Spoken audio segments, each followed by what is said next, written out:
current UFC champions versus the champions entering 2020. 2020 was an unbelievable year in the UFC. We know how fun it was with a lot of dominating champions, a lot of guys coming into 20. I'm not talking about the guys who ended 2020, the guys who entered 2020 as champions. Really, really fun overall video we're going to go over.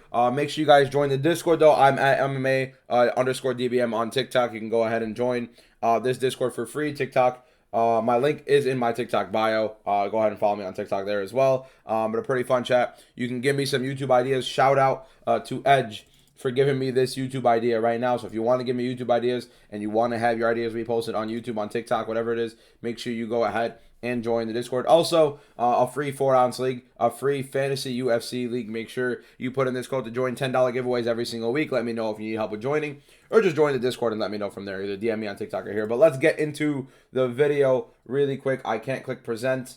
I can't click slideshow. There we go. Because my face is in the way. There is no way that is really happening. Move. Why is John Jones off the screen? What's going on? No way it's going to be like this the whole time, right? You know what? I'm not adjusting it. I don't care. Current champions versus 2020 UFC champs. My face is in the way. So, yeah, we're going to deal with that. Heavyweight, we have John Jones as the current champion against Stipe Miocic as a 2020 champion. Now, we saw this matchup in 2025. Is it really going to be the same fight? No, absolutely not. Current John Jones versus 2020 Stipe Miocic is a much better fight overall. Stipe actually has some sort of substance in 2020 to offer some people, you know, where he's not 42 years old and a completely deteriorating product. Although I do think Stipe can give John a couple extra problems, I still do think that John presents the issue with Stipe where he has the longer reach. In my opinion, the better fight IQ. I do think he keeps his distance pretty well overall, and I think the wrestling difference, of course, is going to be favoring John Jones, even at this age, even at this size. Even though I rip on John Jones a lot and how he looks right now, I do think he could still beat that 2020 version of Stipe Miocic, the one that fought Daniel Cormier in the Apex. I believe that was 2020. I still would take John Jones here over Stipe Miocic. Moving on. Light heavyweight, we're getting John Jones again because he entering 2020 was fighting Dominic Reyes in February 2020. Was the light heavyweight champion, and he would be going up against today's champion in Magomed Ankalaev. Now, hear me out. John Jones struggled against Reyes, in my opinion. Lost against Reyes. Do you think the current version of Magomed Ankalaev offers John Jones a lot bigger issues than that version of Dominic Reyes? If you're saying no, you're lying. You know you're lying. Why are you lying? Ask yourself that. Magomed Ankalaev would beat the life. Not to be life. I'm not going to take the piss here. Ankalaev will beat John Jones. Ankalaev right now would beat 2020 version of John Jones, the guy who struggled to take down Dominic Reyes, the guy who couldn't really get anything going on the feet against Dominic Reyes, the guy who got put on his, against Dominic Reyes. I mean, Dominic Reyes was landing down the pipe against John Jones relatively at will. Defense of John Jones wasn't looking nearly as good as it had been. He looked a little bit worse for wear, a little bit washed, in my opinion, in 2020, if I'm not wrong. I mean, if you go look at him fighting against Dominic Reyes in 2020, you're going to tell me that version of John Jones beats this version of Magomed Ankalaev. I think you're lying to yourself. I think you're just fully basing it off of John Jones' past, and he's the greatest of all time, and all that stuff. That's what you're basing it on. Ankalaev right now is a better fighter than John Jones was in 2020, and stylistically is a bad fight. I don't think Jones gets him down. I think Jones is going to have to stand up on the feet, where I think Ankalaev hits a lot harder. I think Ankalaev has more process on the feet, honestly, than 2020 version of John Jones. Yeah, give me Ankalaev in this matchup. Dricus du Plessis versus the prime version of Israel Adesanya. Now, hear me out. I know I said Dricus du Plessis all time is going to be better than Israel Adesanya. Of course, he just beat him right now. But Israel Adesanya looking a little washed, a little bit worse for wear, a little bit older, was losing to Dricus. Was actually fighting a pretty competitive fight with Dricus du Plessis. Was actually fighting a pretty competitive fight against him. The version of Adesanya in 2020, I think, does a pretty bad number on du Plessis. I mean, Adesanya was hurting du Plessis on the feet in 2024, 2024, I believe, right? I don't know how that version of 2020 Adesanya, a lot younger, a lot faster, much better footwork in my opinion. Again, still not the greatest of boxing defense overall, but I don't know how he doesn't have a better process fight against Duplessis, where his body isn't taking the damage that it's taken, hasn't been knocked out by Pereira, hasn't been completely walked down by Strickland.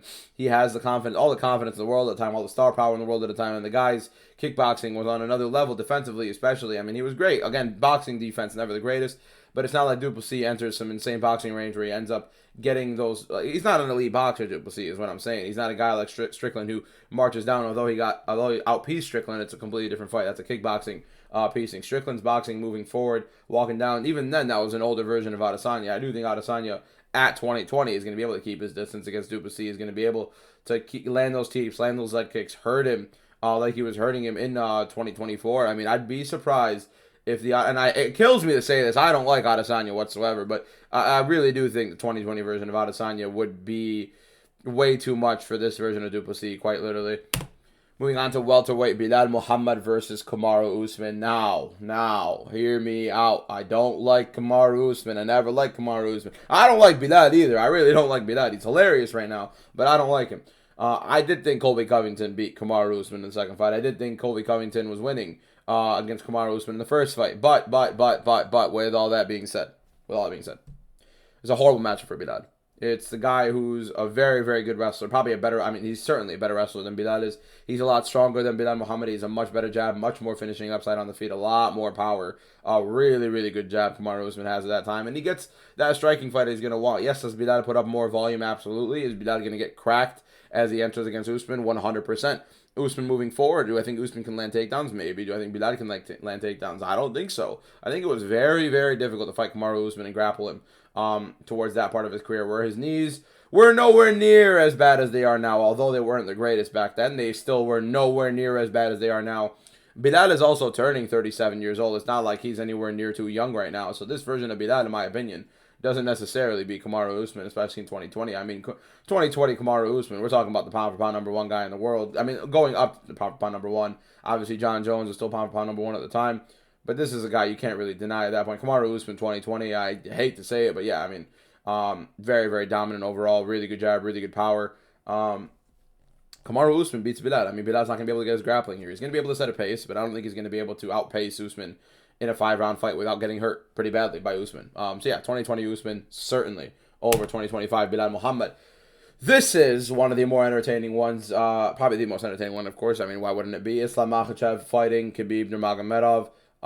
When we make this fight, obviously a lot of people are going to be saying that Makhachev is much better, much more well-rounded overall than Khabib is, but the difference in grappling is night and day. I understand how good of a grappler and jiu-jitsu player and wrestler that Makhachev is, but nobody shoots open mat takedowns like Khabib is. Nobody chains single legs like Khabib does. Nobody can shoot double legs and get out of a full guard like Khabib does. Nobody passes guard like Khabib does. There is nobody on the mat with the top control of Khabib. When Khabib gets somebody down, he is on top for basically the rest of the round. Whereas Islam Makhachev, a lot of people get out of the positions that he's been fighting, especially at the top level. Like, understandably so. You're at the top level, you're going to get out of positions. But Khabib is a different guy when he's on top. He does not let you up. You do not get up. You are controlled. I mean, he's fighting. Islam Makhachev fought a worse version of Dustin Poirier, and in my opinion, looked worse against that version of Dustin Poirier than Khabib ever did against him in the prime of Dustin Poirier's career. I mean, Khabib, in my opinion, has a forward pressure that Makhachev allows, because Makhachev will accept the back foot trying to kickbox, and is Makhachev the better kickboxer? Absolutely. But what's happening with Khabib when he moves forward? He doesn't get hit that often. Khabib is really much better defensively sound on the feet than Makhachev is. Makhachev gets hit a lot more often than Khabib does ever. I do think Makhachev is going to be moving backwards if they ever fought, because Khabib will not take a step backwards, and Khabib is going to be moving forward. He's going to be doing his jab, and he's going to set up those takedown shots. And we've seen Thiago Moises take down Islam Makhachev. Yeah, Makhachev's gotten a lot better, absolutely. But we've also seen him be on bottom against Alexander Volkanovski in the 5th round. We've seen him struggle in certain positions to finish a fight, like when he gets the back of Volkanovski, when he gets the back of Dustin Poirier. But Khabib does not struggle in those positions, and Khabib would absolutely beat Islam Makhachev if they ever fought, especially the 2020 version of Khabib. I mean, there's just no way I see Makhachev beating Khabib in a fight. And Ilia Topuria versus Alexander Volkanovski. Ilia Topuria would knock out Alexander Volkanovski. Even this version of Topuria versus prime Volkanovski, I do think Volkanovski would get sparked by Topuria. I always thought Volkanovski was a little bit chinny. We saw in the Max Holloway fights. In the second fight, he got dropped twice against Max Holloway. He never really fought some massive hitter And Topuria, obviously one of the best finishers that we've ever seen in the UFC. And if you don't believe that, argue with a wall. You're wrong objectively. I don't know how else to tell you that. Topuria is fantastic. Topuria's boxing is next level. I don't really think anybody that we've seen in the UFC, barring maybe Dustin Poirier, has the boxing. I mean, you can kind of say Conor McGregor, I guess, but McGregor doesn't really fight too heavy of boxing style until they fought Dustin Poirier in on Fight Island when he came back and he was bald and he got knocked out. But Dustin Poirier, very good boxing overall in his prime, defensively and offensively. Max Holloway, good offensive boxing, never good defensive boxing. But Topuria, defensively and offensively, the best boxer we've seen, especially with the knockout power, especially with the finishing ability, and the jiu-jitsu background and the Greco-Roman wrestling background that we have. I do think this would be a much more fun fight than their fight, obviously, that they had in 2024, I believe, when Topuria won the belt. But I do think Topuria still gets on top here. Now, yes, Topuria is currently the champion, even though Volkanovski and Lopez are fighting for the vacant title this Saturday. Until that fight happens, of course, Topuria is still the champion at featherweight. But if you want to do like Volkanovski versus Lopez, I think Lopez knocks out current version of Volkanovski, whereas prime Volkanovski walks Diego Lopez like a dog. But yeah, Ilia Topuria versus 2020 Volkanovski. I would still take Topuria here. Merab Dvalishvili versus Henry Cejudo at bantamweight. Merab versus Prime Cejudo would be an unbelievable fight. Did you guys forget that Cejudo took round 1 against Merab in 2023, was it? Or whenever they fought? When did Henry Cejudo and Merab Dvalishvili fight? That was a pretty insane moment where Cejudo cracked Merab, and a lot of people were thinking Cejudo had a lot of better chance. I mean, even when Cejudo came back and fought Aljamain Sterling, he fought him to a really, really razor-thin decision. A lot of people thought that Henry Cejudo won that fight, and a lot of people still argue that Henry Cejudo beat Aljamain Sterling. And that's prime Aljamain Sterling against a washed up off the couch Henry Cejudo. I'm not off the couch necessarily, but a long layoff for Henry Cejudo. I think Cejudo in his prime beats Merab. I think Cejudo's going to be able to stop the takedowns. I think he can maintain the pace. I think Cejudo being a flyweight, fighting Merab coming up at bantamweight, I think it's a very big advantage for Cejudo because he's used to a fast pace. He's used to this high intensity in flyweight that you get. And him coming up in bantamweight, it's going to be insane watching him fight 2020 against Merab. This is Cejudo in his prime. Cejudo at his absolute peak. He's knocking out Dominic Cruz. Even though it is washed up Dominic Cruz, I'll give you that. And it was Marlon Moraes that he fought in bantamweight. He didn't really have the best strength to schedule at bantamweight. And by the way, that title shot Dominic Cruz got at 2020, that was one of the more undeserved ones we've seen in a while. That should have been Peter Yan versus Henry Cejudo. Should have been Corey Sandhagen versus Henry Cejudo. Should have been Aljamain Sterling versus Henry Cejudo. That would have been more fun. But he fought Dominic Cruz. I think Henry Cejudo would be fantastic at bantamweight. I do genuinely believe Henry Cejudo in 2020 would be able to not necessarily stop Merab takedowns and stop the pace, but he'd be able to match it. I think he has the cardio to match it. I think he has the wrestling to match it, the scrambles to match it, especially at that age. He would be able to do it, and I think he cracks Merab a lot more often on the feet than he even was doing out of his prime. Like, he was cracking Merab out of his prime. I think in his prime, he hurts Merab pretty badly on the feet, and I think Cejudo could genuinely finish Merab from 2020 Cejudo. If you guys don't believe this, you got to remember who 2020 Henry Cejudo is. This is one of the best all-time combat athletes of all, like, quite literally, and this guy is so fantastic both on the feet, really good stance overall. Kind of like a karate style stance. He had really good kicks, really, really good leg kicks, by the way.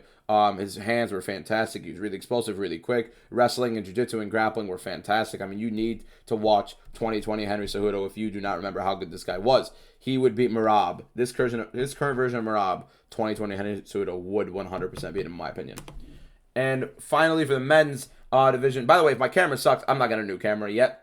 Way too soon. Anyways, Davison Figueiredo, 2020 champion. Of course, it was vacant going into 2020, but then he fought Joseph Benavidez, missed weight. Finished him, then he fought him again, and because of that, the headbutt and the missed weight and all that stuff, and then he finished him even worse. Figueiredo against Pantoja, we already saw the fight kind of close to this time, but of course this version of Pantoja is a lot better. I still think this version of Pantoja would struggle very, very badly against that version of Davison Figueiredo. I mean, Figueiredo would crack him I mean, it would be insane how badly Figueiredo would be hurting Pantoja on the feet. I think Figueiredo's a much better jiu-jitsu player. I think he's a fantastic grappler on top of that. This 2020 version of Davison Figueiredo was quite literally the boogeyman of the UFC. I mean, everybody was looking to watch him. He was so active on top of that. He defended his title against Alex Perez, submitted him in like a minute and 30 seconds in a guillotine, and then 3 weeks later fought Brandon Moreno for the same title in one of the fights of the year, one of the best fights of all time, in my opinion, in Moreno versus Figueiredo 1. 3 weeks after, cut back down to 125, fought amazing against Brandon Moreno. What an unbelievable fight. By the way, Brandon Moreno, same card, had finished Brandon Royval via an injury. So both of those guys fought 3 weeks later in another pay-per-view. I mean, it was so insane how 2020 was and how active Figueiredo was as a champion. On top of that, he was getting paid a lot of money too as a champion, pay-per-view points. You know how it goes. This Deiveson Figueiredo, I think, still beats the life out of Alexandre Pantoja. Would look similar relatively to their fight back then as well, but I do think Pantoja will have a little bit more process to his game. Still don't think it's enough to beat this Figueiredo with the power he has, explosiveness that he had, the guillotines he could pull up at the time. And this was a Deiveson Figueiredo in 2020 with not a single lack of confidence in the world. Never had that Brandon Moreno fight in the first place where it was very, very competitive. Had his first competitive fight in the UFC. No, I think he would completely starch Pantoja here, and he'd be cracking him. I think Pantoja could take it, obviously, but a 5-round fight of Figueiredo beating the life out of Pantoja is what I see here. Women's bantamweight, not much to talk about this because no one really wants to hear about it. Nunes would beat the life out of Pena. One of the biggest flukes in UFC history was Pena beating Nunes. We ended up seeing Nunes at her oldest of age beating the life out of Juliana Pena for 5 rounds. This prime version of Amanda Nunes finishes Juliana Pena with ease. I'm not even going to talk too far about it. Women's flyweight, yeah, Valentina. Valentina is still a champion, right? You know what I mean? Can't really knock her. I mean, this is the longevity you want, even at her age, and even though she's looked slowed down, even against Alexa Grasso, like, I still think Valentina is still a fantastic champion, but you know who's coming for her, right? You know who's going to be the new current champion when they fight at UFC 315 in Montreal. It's going to be Manon Fiorot. She's going to beat Valentina Shevchenko. Valentina's not going to be able to take down Manon Fiorot. She's going to have to be able to try to strike against Manon Fiorot, and Fiorot is going to beat not to beat the life, you know, she's going to outpoint Valentina Shevchenko on the feet, especially this version of Shevchenko. Doesn't look too confident on the feet. She had to grapple against Grasso, where she should be the better technical striker against Grasso overall. But I think Fiorot, her movement, her footwork, her strength, her ability to defend takedowns, and I honestly think she could even wrestle Valentina, which would be pretty interesting here. Yeah, I think Fiorot is going to be able to maintain the position she wants. Although the issue with Fiorot is she is not the youngest of prospects, quote-unquote prospects, excuse me, because she's not that young. She's like 34, 35 years old on top of that, so it's not like, I mean, I'm going to double-check right now, but Manon Fiorot is 35 years old, yeah, so it's not like she's one of the youngest prospects in the world, but I still think she's going to be able to beat Valentina Shevchenko. We're going to see Ann New at UFC 315, so there's my little breakdown of women's flyweight, and Valentina Shevchenko being there. And then women's strawweight, of course, Zhang Weili is Zhang Weili. This is the longevity you want. A champion did lose to Rose Namajunas twice. Second fight was a little weird. First fight, in my opinion, was a fluke. How often? Oh my God, yo, I'm not cutting it. Whatever. Rose Namajunas beating her twice. That head kick, one of the biggest flukes in UFC history. Although like a massive moment. How often do you see Rose Namajunas knocking out Zhang Weili? Honestly, if they fought 100 times, how many times do you see Rose Namajunas winning? Pretty interesting. She won the second fight, obviously getting top time on that. But you see this version of Zhang Weili and how she's developed in the wrestling, the grappling. I don't really see how Rose Namajunas can beat her here. Anybody in strawweight fighting against Zhang Weili, especially after what she did to Tatiana, I mean, what do you see against Zhang Weili? I can't even do like a Manon Fiorot thing like I did over here for Valentina, where I showed you guys Manon Fiorot. She's going to be here. I don't really think anybody's going to be able to beat Zhang Weili. So where do I get with that? Nothing. Thank you for guys for watching. Subscribe and follow my TikTok at MMA_DBM. Join the Discord. The link is in my TikTok bio. And I appreciate all you guys for watching. See you guys on tomorrow's video. It'll be daily uploads at a more consistent time in the morning. Hopefully. Yeah, appreciate you guys. See you guys tomorrow. Peace out.